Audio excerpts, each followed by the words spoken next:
Assalamualaikum warahmatullahi wabarakatuh. Rahayu, Sagung Dumadi. Kembali lagi di channel Babat Nusantara. Pada kesempatan kali ini akan menceritakan Gajah Mada seri kelima, Hamukti Moksa, bagian ke-8.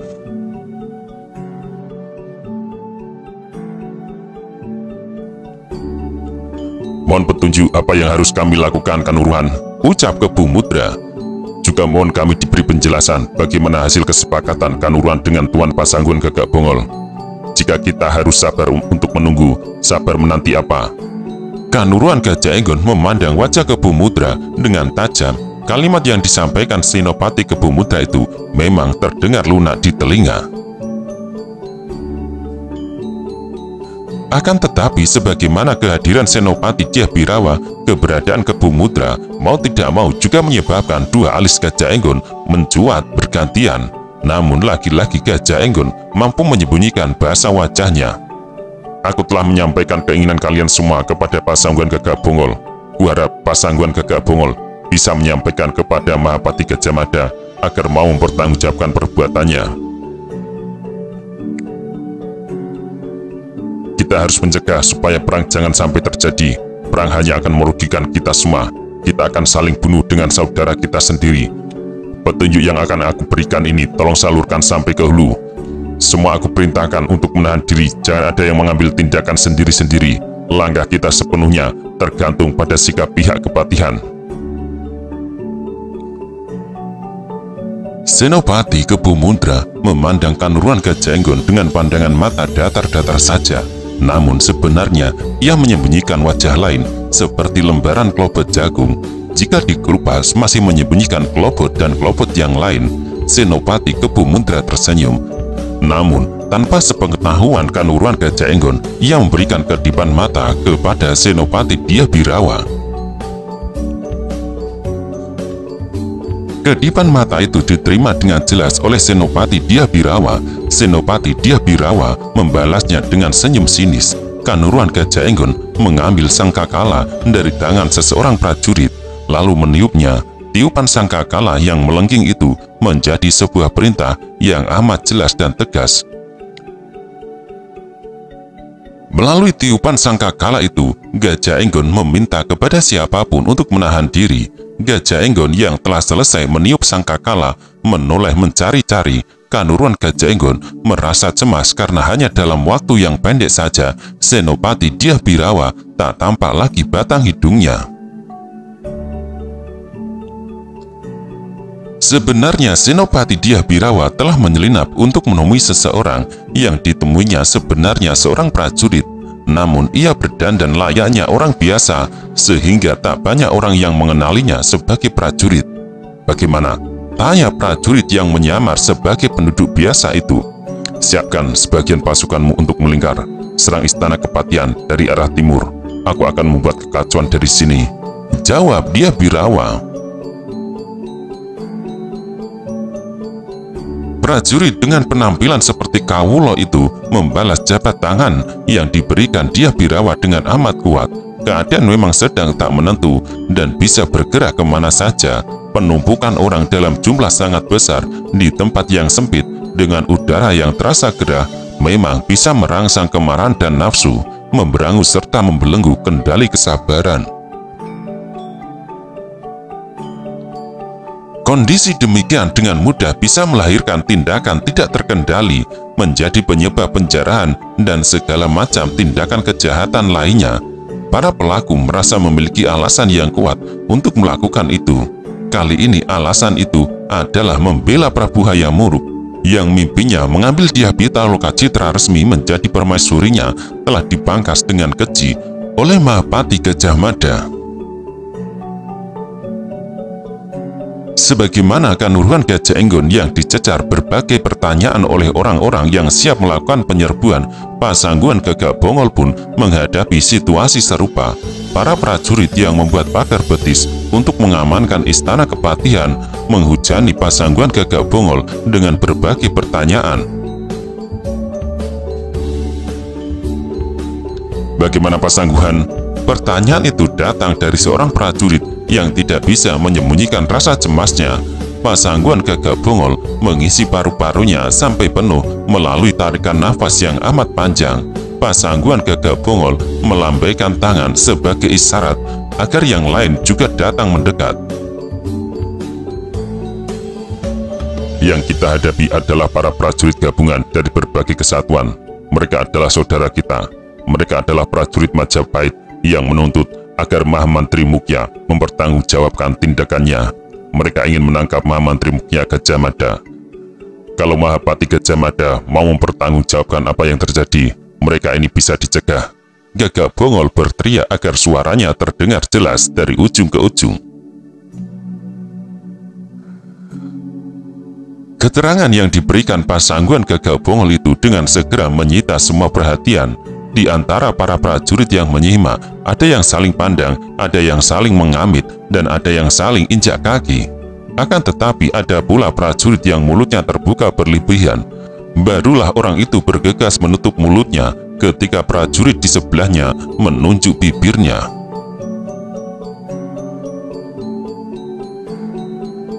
Mereka akan menangkap Mahapati Gajah Mada. Letup seorang prajurit. Prajurit yang lain terheran-heran. Ia sulit mempercayai ada orang yang berani bersikap demikian.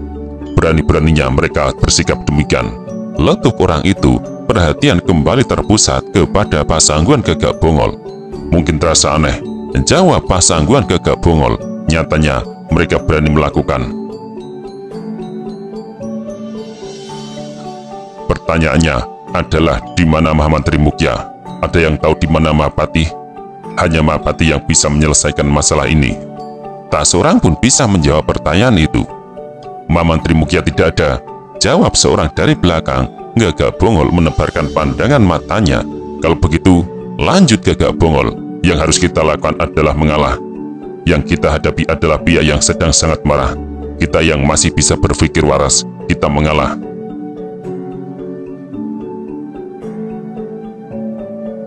Tak ada gunanya kita menghadapi orang-orang gila. Jika kita ladeni mereka, kita tidak lebih waras dari mereka. Kita sama gilanya dengan mereka. Ada banyak raut muka yang tak bisa menerima keputusan Pasangguhan Gagak Bongol. Seorang prajurit merasa darahnya mendidih, telapak tangannya basah kuyup oleh keringat. Tangannya yang menggenggam gagang pedang terlihat gemetar. Dalam keadaan yang demikian, orang itu bisa menjadi sumber bahaya bagi siapapun yang berada di dekatnya. Andai kata ia kehilangan kendali, ayunan pedangnya bisa melesat mengenai siapa saja. Maksudnya, hanya seseorang. Kita tinggalkan istana kepatihan. Jawab Gagak Bongol tegas. Hanya itu cara yang tersisa untuk menghindari pertempuran yang tak perlu. Bagi salah seorang prajurit, usulan Pasangguhan Gagak Bongol itu benar-benar tak masuk akal. Pasangguhan, ucapnya. Sadarkah Pasangguhan apa yang akan terjadi jika kita tinggalkan tempat ini? Istana kepatihan akan dijarah raya. Bahkan aku yakin mereka akan membakar istana kepatihan. Lagi pula, aku bukan pengecut. Aku tidak keberatan terbunuh sekalipun demi mempertahankan istana kepatihan. Sebagai prajurit pengawal istana kepatihan, menjaga keutuhan istana kepatihan sampai titik darah penghabisan adalah sebuah kehormatan. Ucapan prajurit itu membakar semangat prajurit yang lain. Ya benar, timpal prajurit lainnya. Kita tetap bertahan di sini. Kita hadapi mereka. Kita berikan apa yang mereka inginkan. Mereka menghendaki tajam tombak kepatihan. Kita berikan. Mereka ingin tahu bagaimana rasanya anak panah yang menyambar tembus ke tenggorokan. Kita akan berikan.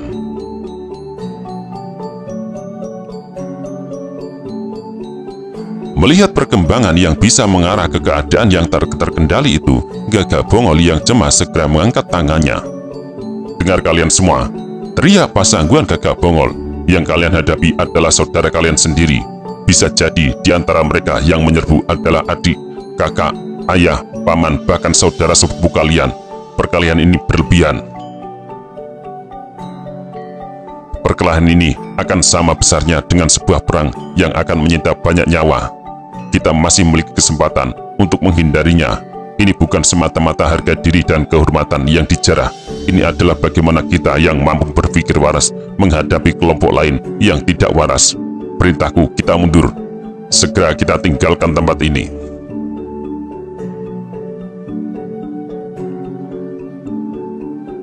Terasa sekali betapa besar wibawa Pasangguan Gagak Bongol. Begitu sulit, mereka yang semula tidak sependapat akhirnya bisa menerima perintah Pasangguan Gagak Bongol tersebut. Dalam keadaan demikian, berperang mungkin jauh lebih mudah daripada berusaha menguasai detak jantung yang makin liar, apalagi dirangsang pula oleh teriakan-teriakan yang melecehkan dari kubu lawan. Bagaimana dengan istana ini? Seseorang masih mencemaskan sesuatu. Pasangguan Gagak Bongol menatap wajah orang itu. Gajah segera melangkah mendekat. Pertanyaan yang dilontarkan prajurit itu adalah pertanyaan yang sebenarnya juga mengganggu benaknya. Bagaimana jika mereka membakar istana kepatihan Paman Pasangguan? Tanya Gajah Segara. Dengan penuh keyakinan, Pasangguan Gagak Bongol menyiapkan jawaban untuk pertanyaan itu. Jika istana kepatihan mereka bakar, masih ada kesempatan untuk membangunnya kembali. Istana terbakar mungkin pahit, tetapi itu jauh lebih baik daripada kematian sia-sia karena ketololan yang mestinya tidak perlu terjadi. Atas perintah Pasangguan Gagak Bongol, Gajah Segara melepas anak panah sanderan. Perintah melalui anak panah sanderan tersebut benar-benar mengagetkan para prajurit pengawal istana kepatihan. Dengan sangat bersusah payah, para prajurit yang merasa darahnya telah mendidih dan membutuhkan penyaluran itu berusaha memahami perintah tersebut. Meski Pasangguan Gagak Bongol telah berusaha mengatur sedemikian rupa dan para prajurit pengawal istana kepatihan telah siap melaksanakan perintahnya, nyatanya apa yang dikehendaki tidak sejalan dengan kenyataan. Seorang prajurit berlari menghadap Pasangguan Gagak Bongol. "Ada apa?" tanya Pasangguan Gagak Bongol. Prajurit muda itu memerlukan waktu untuk meredakan diri. Tarikan nafasnya tampak tersengal. Ada pasukan dengan kekuatan yang sangat besar akan menyerbu dari arah belakang. Lapor prajurit itu sigap. Pasangguan Gagak Bongol terkejut memperoleh laporan itu. Namun Pasangguan Gagak Bongol tak perlu meragukan laporan itu. Dengan kegesitan khas Bayangkara, Gagak Bongol melompat ke atas gapura istana kepatihan.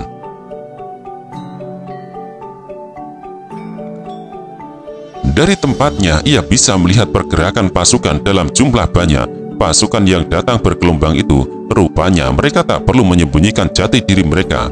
Mereka membawa berbagai umbul-umbul dan duaja asal kesatuan mereka. Tepat sebagaimana yang aku duga, rupanya ada pihak-pihak yang menggunakan kesempatan ini untuk memancing di air keruh, kata Gagak Bongol dalam hati. Gagak Bongol segera berpikir keras menyikapi perkembangan keadaan yang tak terduga itu. Kini yang dihadapinya adalah keadaan yang benar-benar menyulitkan. Dari arah depan, prajurit berkekuatan segelar sepapan siaga memberi tekanan. Sementara itu, dari arah belakang, barisan prajurit dengan kekuatan besar juga siap menyerbu. Sedangkan Pasangguan Gagak Bongol harus menghadapi kenyataan betapa pasukan pengawal istana sendiri sulit diatur.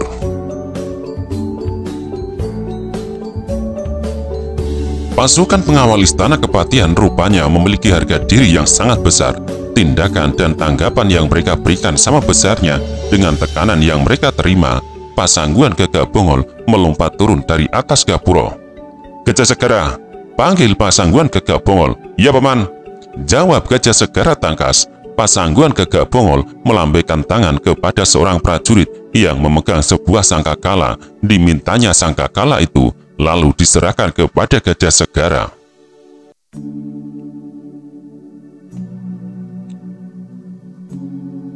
"Salurkan perintah melalui sangkakala ini agar semua menahan diri.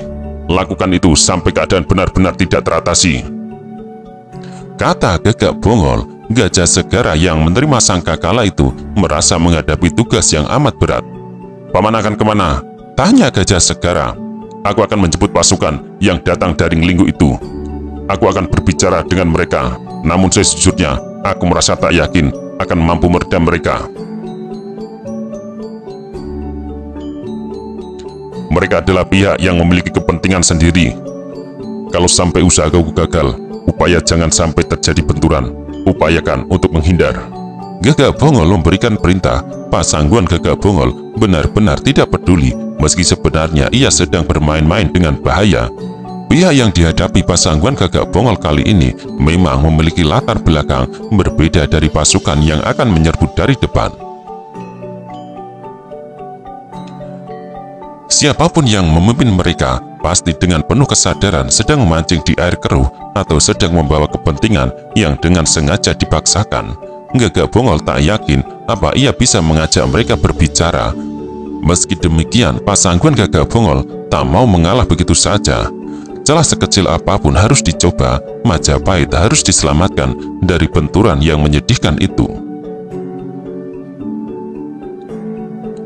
Rupanya pasukan yang akan menyerbu dari belakang itu datang dari arah jalan Genglinggo. Mereka bergerak dampak-dampak. Pasukan berkuda berada di barisan paling depan, disusul pasukan bersenjata anak panah dan berpelindung tameng. Jika pasukan itu bersikap tidak peduli, Gagak Bongol yang mendatanginya akan tumbang diranjap anak panah. Namun dengan penuh keyakinan serta percaya diri, Pasangguan Gagak Bongol menyongsong barisan yang berniat memberi tekanan ke istana kepatihan itu. Ketika telah tiba di hadapan mereka, jelalatan Pasangguan Gagak Bongol berusaha menandai siapa yang menempatkan diri menjadi pimpinan pasukan itu. Namun Pasangguan Gagak Bongol tak menemukan orang yang paling menonjol di antara mereka. Tidak ada prajurit berpangkat senopati yang memimpin, juga tak ada tumenggung, bahkan tidak seorang pun yang mengenakan tanda pangkat lurah prajurit. Semua prajurit berpangkat rendahan, semua bertelanjang dada, tidak seorang pun yang mengenakan kalung samir. Apa yang akan kalian lakukan? Bentak Gagak Bongol sambil memamerkan mata yang melotot tajam nyaris lepas dari kelopaknya. Barisan dampak-dampak itu berhenti. Semua arah pandang tertuju kepada Pasangguan Gagak Bongol. Tidak adakah yang bisa menjawab pertanyaanku? Apa yang akan kalian lakukan?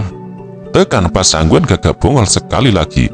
Pasangguan Gagak Bongol memang memperoleh jawaban, akan tetapi jawaban yang saur mano. Nyaris semua orang memberikan jawaban dalam teriakan-teriakan yang saling tumpang tindih. Minggirlah Pasangguan, jangan menghalangi kami, teriak seorang yang berdiri paling depan. Kami akan menangkap Gajah Mada. Tambah yang lain dari arah lain. Jika Mahapati Gajah Mada tidak ada karena bersembunyi, kami akan bantu meratakan rumahnya. Akan kami bakar istana kepatihan sampai lumat menjadi debu. Siapa orang yang meneriakkan ucapan itu sangat mengundang rasa ingin tahu Pasangguan Gagak Bongol. Akan tetapi Pasangguan Gagak Bongol tidak berhasil menandai siapa orang yang melontarkan ucapan dari arah belakang itu. Orang yang berteriak itu pasti melakukannya sambil berjongkok, bersembunyi di belakang yang lain. Ia adalah pengecut yang tak berani berterang. Yang ia lakukan sekedar bagaimana memanaskan keadaan. Jika keadaan telah mendidih dan bergolak menjadi perang campu, lalu ditinggalkan begitu saja.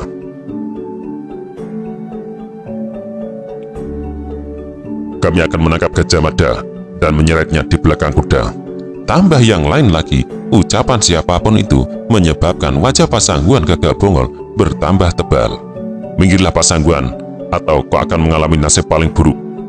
Nasib yang tak pernah kau bayangkan sebelumnya. Seorang kembali berbicara. Ucapan Saurman itu masih bersambung bersahutan, benar-benar menggedor daun telinga. Merah padam wajah Pasangguan Gagak Bongol yang mulai terpancing simpul saraf amanahnya. Diam kalian semua, bentak Pasangguan Gagak Bongol amat lantang. Bagaimanapun Pasangguan Gagak Bongol adalah prajurit Weda yang tak bisa dianggap tidak ada. Bentakan yang dilontarkan Gagak Bongol itu menyebabkan semua mulut terbungkam. Namun lagi-lagi memang ada pihak yang bermain di belakang para prajurit yang pacak baris itu. Meski telah melongok-longok mencari, Pasangguan Gagak Bongol tak berhasil menemukan orang itu. Pemilik suara yang berusaha mengendalikan barisan itu jelas-jelas bersembunyi, tak berani menampakkan diri. Angkatkan dewa, pasang anak panah, terdengar teriakan dari belakang. bagaikan copot jantung Pasangguan Gagak Bongol menghadapi keadaan yang tidak terbayangkan itu. Perintah yang diteriakkan dari belakang itu bersambut. Segenap prajurit menerjemahkan dengan mengangkat lengkap dan memasang anak panah. Darah Gagak Bongol mendidih mendapati semua anak panah diarahkan kepadanya. "Kalian mau membunuhku?" teriak Gagak Bongol. Teriakan Pasangguan Gagak Bongol itu dibalas dengan segenap anak panah yang diarahkan lurus kepadanya. Ada yang mengarah ke leher, ada yang berniat menggapai jantung, ada yang lurus ke kepalanya dengan harapan anak panah itu mengenai mata atau tembus ke otak. Jika semua anak panah itu melesat, Pasangguan Gagak Bongol tidak mungkin lolos dari isapan pintu gerbang kematian yang terbuka untuknya.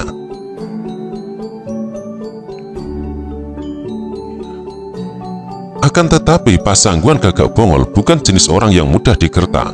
Ia prajurit yang telah malang melintang di medan perang macam apapun. Di balagan yang masuk akal dan yang tak masuk akal, ia pernah menjadi puncuk pimpinan yang ditugasi menggempur beberapa negara di Tanjung Pura. Diancam seperti itu, Pasangguan Gagak Bongol justru melangkah maju. Pasangguan Gagak Bongol membentangkan tangannya.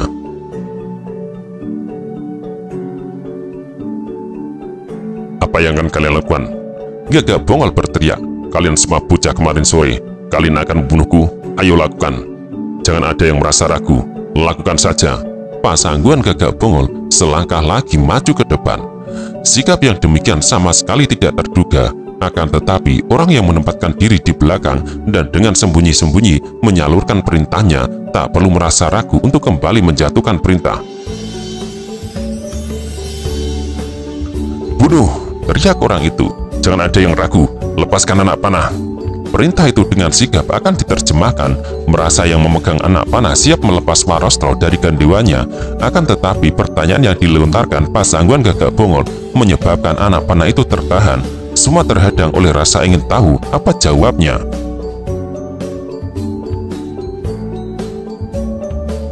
Berteriak Pasangguan Gagak Bongol, "Siapa itu? Pengecut di belakang yang tidak punya keberanian menampakkan diri. Ayo keluarlah kau."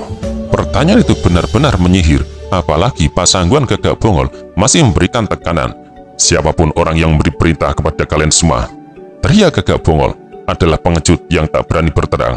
Yang ia lakukan justru mengorbankan kalian semua. Kalian nanti akan dihadapkan ke pengadilan dan harus mempertanggungjawabkan di depan Adiaksa karena berani kepada prajurit yang berpangkat lebih tinggi. Berpikirlah mengapa kalian mau diperintah untuk melakukan tindakan konyol ini."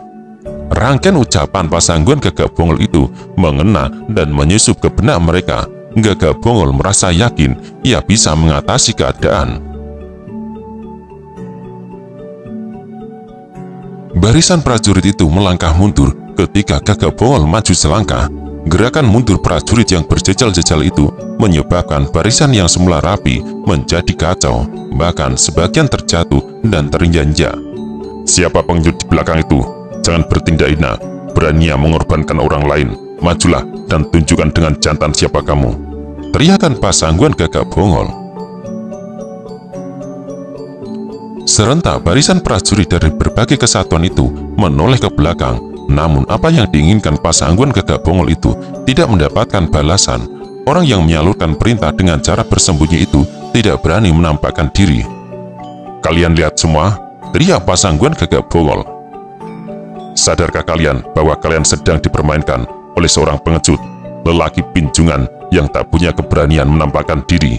Kenapa kalian mau dipermainkan seperti itu? Berapa upah yang kalian terima untuk menyerbu istana kematian, untuk berani menanggung hukuman dicopot dari jabatan kalian?" Tekanan pertanyaan dari Pasangguan Gagak Bongol itu meruntuhkan keberanian para prajurit yang berniat menikam istana kematian itu, sekaligus menyadarkan mereka akan adanya sesuatu yang tak seharusnya. Seseorang di tengah barisan yang mendadak merasa hatinya tidak nyaman bersiap-siap untuk lari. Ia mendadak merasa ngeri membayangkan apa yang diperbuatnya itu bisa menyeretnya ke pengadilan. Sebelum sampai pada langkah terakhir, Pasangguan Gagak Bongol masih menebar pandangan untuk menandai wajah beberapa prajurit muda dari kesatuan mana mereka berasal. Ia berharap di lain waktu bisa memanggil mereka guna dimintai keterangan. "Bubar kalian semua!" teriak Gagak Bongol setelah merasa yakin